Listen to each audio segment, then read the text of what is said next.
Fala, galerinha do Dominantes Online. Mais uma aulinha de química. Agora a gente vai falar sobre relações numéricas. Na verdade, a primeira aula de relações numéricas a gente vai falar sobre massa atômica e massa molecular, tá bom? Prazer, se você não me conhece, meu nome é Bruno e bora para mais uma aulinha.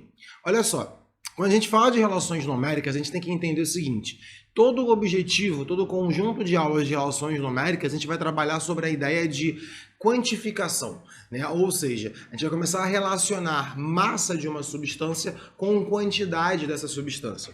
Então, ou vice-versa, né? A partir de quantidade chegar à massa.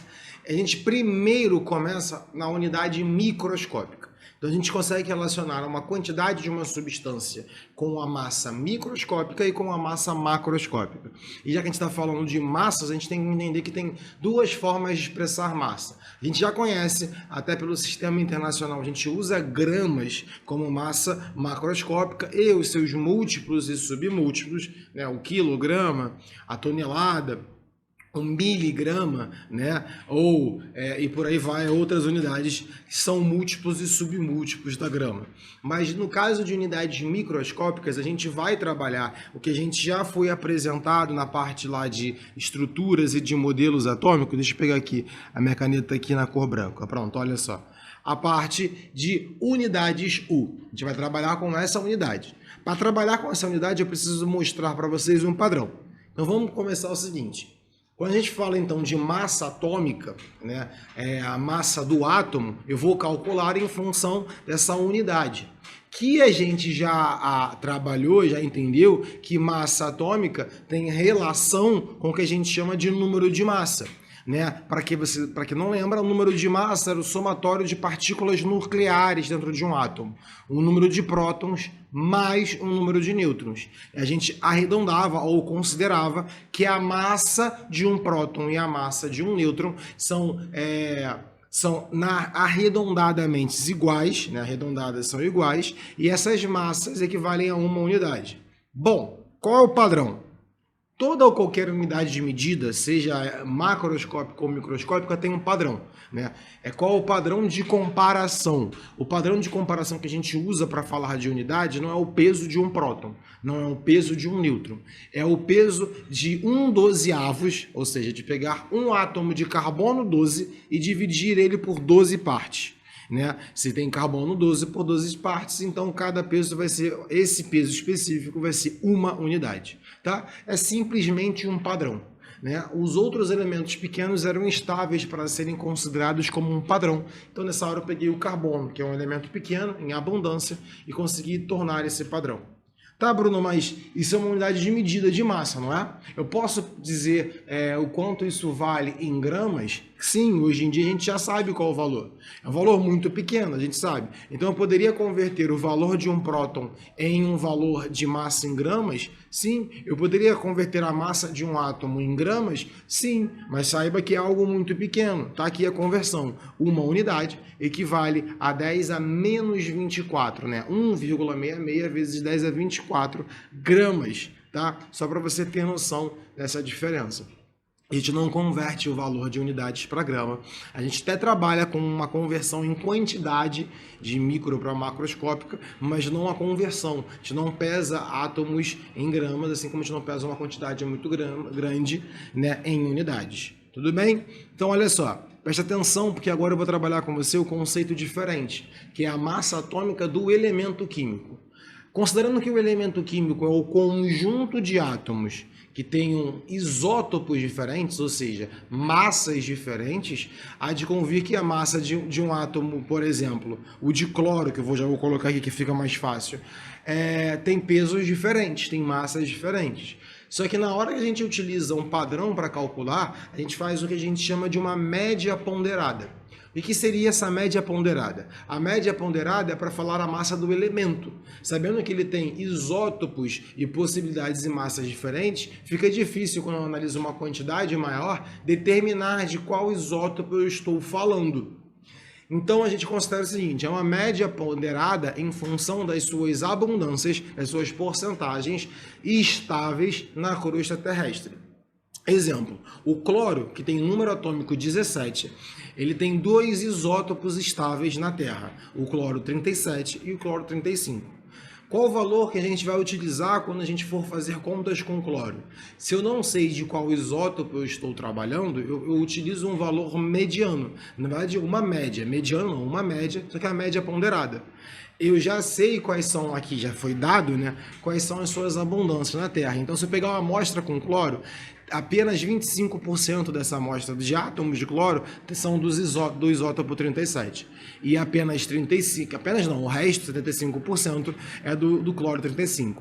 Então, qual é o valor que eu for usar quando eu encontrar um átomo de cloro? 37, 35, a média, um meio, 36? Não. É uma média ponderal em cima desses valores.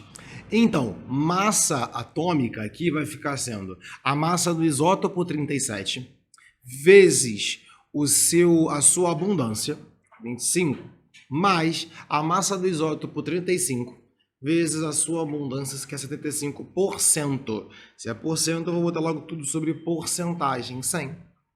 Tá? E aí a gente tem que fazer uma conta. 37 vezes 25, isso vai dar 925, tá? Quando você fizer 35 vezes 75, dá 2.625. Tudo isso ainda dividido por 100. Continuando essa conta, você vai encontrar que massa atômica é igual a 3.550, só para facilitar a nossa vida, sobre 100. E aí você vai chegar no arredondamento a 35,5 unidades. Então veja bem, a massa atômica do elemento ela é fracionada, ela é quebrada, porque é uma média ponderal. Ela não é a média, senão seria a média entre 37 e 35 seria 36. Na verdade, ela é uma média entre esses dois valores. Tá, Bruno? Então, toda vez que eu vou fazer um cálculo, eu vou ter que fazer esse valor, saber as abundâncias de cada elemento, a não ser que ele te peça para calcular. Por quê? Porque a maioria das massas atômicas estão já na tabela periódica. Estão até mais arredondadas do que eu coloquei. Eu coloquei num caso onde 25% é de um, 75% é de outro, no caso do cloro. Só que no caso do cloro em específico, né, eu já botei esses valores arredondados para facilitar a conta, né? Não é bem 25%. Então, se você reparar, você tem na tabela as massas atômicas, né, ou os pesos atômicos de cada elemento. Deixa eu mudar aqui a cor de cada minha canetazinha, só para vocês visualizarem, porque como ao fundo é o branco aqui, não dá para visualizar, não dá para olhar direito. Aí você tenha sempre os valores embaixo.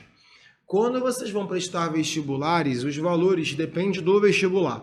Agora, preste atenção nesse detalhe. Os valores de massa atômica são dados na questão em provas, em exames vestibulares que não tem tabela periódica. Exemplo, grande exemplo, o Enem, né?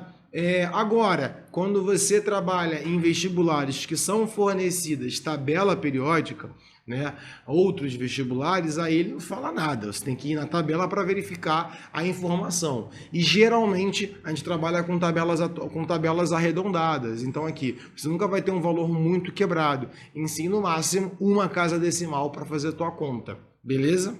Tá? Então é isso. Então você vai calcular massa atômica, você vai utilizar a massa atômica em consideração a massa atômica do elemento. Agora, caso você precise calcular um elemento desconhecido, ou ele não fala, ou você não tem tabela, é uma média ponderal em função das abundâncias, tá? Isso já foi feito com todos os elementos estáveis. Aqueles que não têm massa atômica ou massa atômica entre parênteses é porque são elementos artificiais ou instáveis. Então a gente não tem, a gente tem só uma proposta de um valor para alguns casos. Beleza? Tranquilo? E se eu falei de massa atômica, a gente também fala sobre massa molecular. E aí é mais fácil. Massa molecular vai ser a massa das substâncias, né? Não somente de moléculas, mas a gente chama de massa molecular. Vai ser a massa, vai ser o somatório das partículas que compõem esse material. Como assim? Olha, se você pega uma substância e tem a fórmula, você só sabe os átomos que compõem. Você vai somar a massa dos elementos de cada um deles. Exemplo, eu tenho aqui que a gente conhece como hidróxido de sódio, né? O NaOH. Qual é a massa molecular desse composto? A massa molecular dele é o somatório das massas do sódio com do oxigênio mais do hidrogênio. E aí aqui, para deixar para você consulta, vamos supor que você já tem uma tabela, a massa atômica do sódio já é conhecida como 23 unidades. A massa do elemento. A massa do oxigênio já é conhecida como 16 unidades. E a massa do hidrogênio é conhecida como 1 unidade. Tá? Se você for na tabela, você vai verificar esses valores. E aí, na hora de efetuar a sua conta, você vai colocar, então, ó, 23, tem 1 sódio, mais 1 oxigênio, 16, mais 1 hidrogênio. Somando esses valores, vai ser quanto, então? 23 mais 1 dá 24, 24 mais 16 dá 40, 40 unidades. Então, a massa molecular do hidróxido de sódio é o somatório das massas do sódio, do oxigênio e do hidrogênio? Dá quanto? 40 unidades. Beleza? O que pode confundir é quando você vê uma molécula um pouco maior, como por exemplo essa, que é o fosfato de amônio. E aí, assim, tem que tomar um cuidado? Tem. Deixa eu voltar aqui para a caneta vermelha só para botar os dados aqui. Você tem que saber o seguinte, você tem que ter alguma fonte de consulta para saber que a massa do nitrogênio é 14 unidades. Você tem que saber outra fonte para saber que o hidrogênio é 1 unidade, o fósforo é 31, uma unidade, e o oxigênio é 16 unidades. Isso você vai encontrar na tabela ou a questão vai te fornecer. Para você determinar qual seria então a massa dessa substância, é o somatório de todo mundo. Então eu só substituir, olha, aqui dentro do parênteses eu tenho 1 nitrogênio, vou colocar 14, mais 4 hidrogênios, mais 4 vezes a massa de cada hidrogênio, 1. Lembrando que tudo que está aqui, esse íon completo aqui, é vezes 3. Então eu vou multiplicar tudo isso vezes 3. Mais a massa de um fósforo, que é 31, mais a massa de 4 oxigênios, 4 vezes 16. E aí a gente vai aqui, ó, 4 vezes 1, 4. 4 mais 14, 18. 18 vezes 3, mais 31, mais 4 vezes 16. 4 vezes 10 dá 60. 4 vezes 6 dá 24, então dá 64. E aí a gente continua, por exemplo, aqui seria então 18 vezes 3, 18 vezes 3 dá 54, 54, não é isso? Olha, 10 vezes 3 dá 30, 8 vezes 3 dá 24, dá 54, isso aí, mais 31, mais 64. Isso aqui vai dar 85, mais 64, isso dá 149 unidades. Olha a diferença da massa atômica para a massa molecular é expressa na mesma unidade, U. Você só usa um somatório. Bruno, pode ter uma molécula menos pesada do que um átomo? Claro, depende muito dos elementos que estão sendo compostos, né? Se tem elementos pequenos que compõem a molécula também vai ter um peso pequeno, tem um átomo com peso maior. Acontece, tá? Tem casos e casos, mas massa atômica e massa molecular, todas elas, ambas são medidas em unidades. Tranquilo? Foi até agora? A gente fechou esse módulozinho rápido e segura porque numa próxima aulinha nossa a gente começa a falar sobre mol, a concepção de mol, ainda em relações numéricas, ainda falando sobre essa passagem de microscópica para macroscópica. Beijos, até a próxima e fui!